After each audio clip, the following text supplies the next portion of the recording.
often called one of the freest places for journalism in Asia.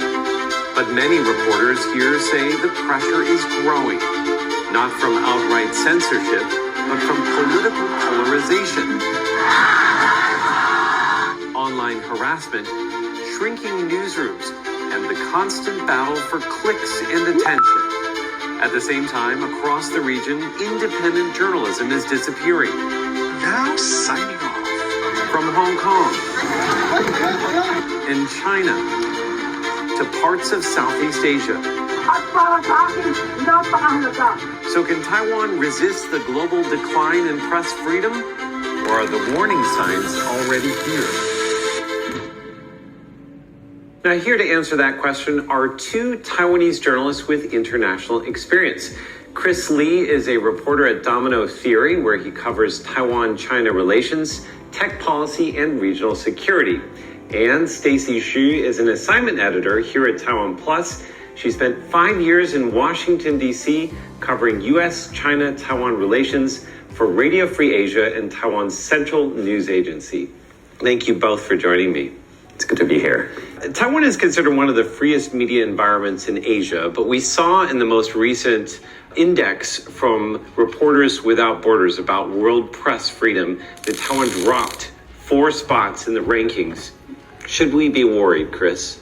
Even though it was a drop, I think we shouldn't be panicking, because Taiwan still has a large room for media freedom. People still enjoy freedom of speech and whatnot. So yeah, it's sad that we slipped a few places, but it's not like the end of the world.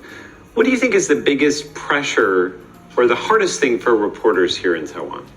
Take a step back to talk about this. I think it's that there are too many media outlets in Taiwan. Even though Taiwan is an important place, it's a Mandarin-speaking democracy, has a lot of room for many things to have a conversation, but there's too many media outlets, and people are often trying to compete with headlines.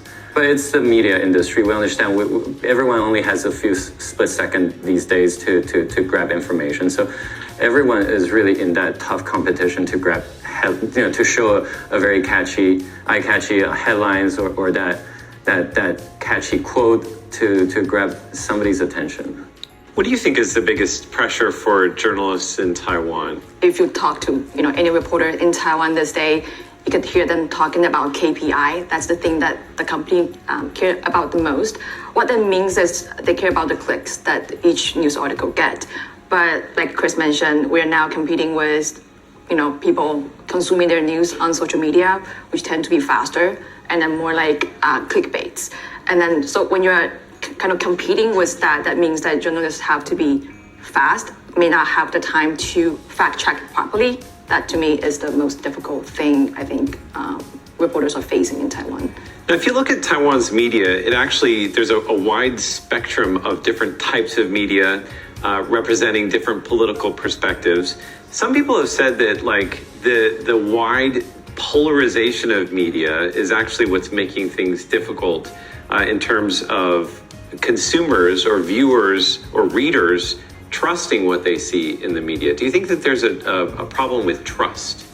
It's not just a Taiwan problem. I think it's obviously a global issue. Like certain media outlets have a certain political angle, or they have a closer tie to a certain political party per se.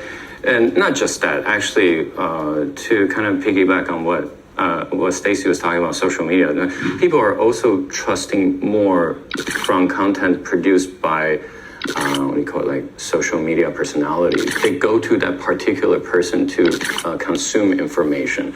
They will probably use a content produced by a news outlet for the background, and then they go to that particular person to understand the deeper context. What do you see as being the way that reporters or media organizations can win back the trust that they've lost with viewers?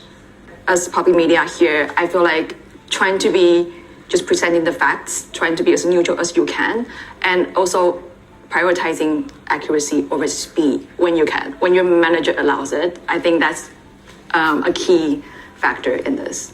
I think for us at Domino Theory, because it was such a small news team, and to compete with the big guys is really hard. So just like what Stacy was saying, quality over quantity is a big thing to continuously work on, because it's, if you don't have the accuracy and information, then why are you still producing messages? Now, both of you have international reporting experience. Chris, you worked in New York City as a reporter. Stacy, you spent time in Washington, D.C. as a reporter. Can you compare and contrast the situation in the United States and Taiwan? I actually see more similarity in both capitals. First, I feel like America being a democracy, Taiwan being a democracy, and then we're still pretty high on those kind of index, relatively speaking.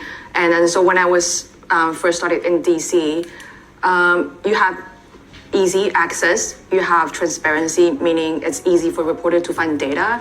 Even for some closed-door Congress session, they will still invite one reporter as the pool to kind of provide details of what happened behind those closed doors. So to me, that's still transparency, and that's important to journalists as well. And then the same goes in Taiwan. Even if you're like foreign journalist starting your career in Taiwan, you'll be able to have easy access to data, information, politician, and then not a huge issue. But another similarity that I see, going back to what we already discussed, is I see growing polarization of media outlets in both the States and Taiwan.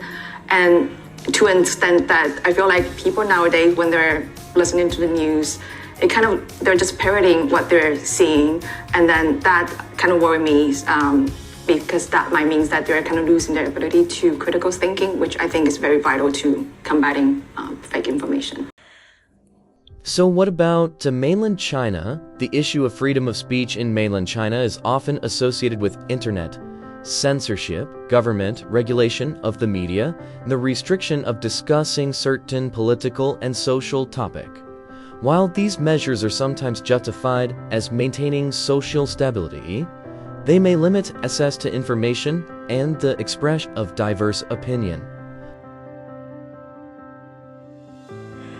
Possible solutions include gradually expanding public participation in policy discussions, strengthening legal protection for free expression, increasing government transparency, and encouraging responsible public debate.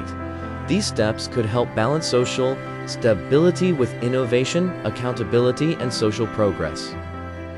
All in all, improving freedom of speech while maintaining social harmony requires a balanced approach, greater openness, stronger legal safeguards, and responsible public participants can contribute to a more informed and engaged society.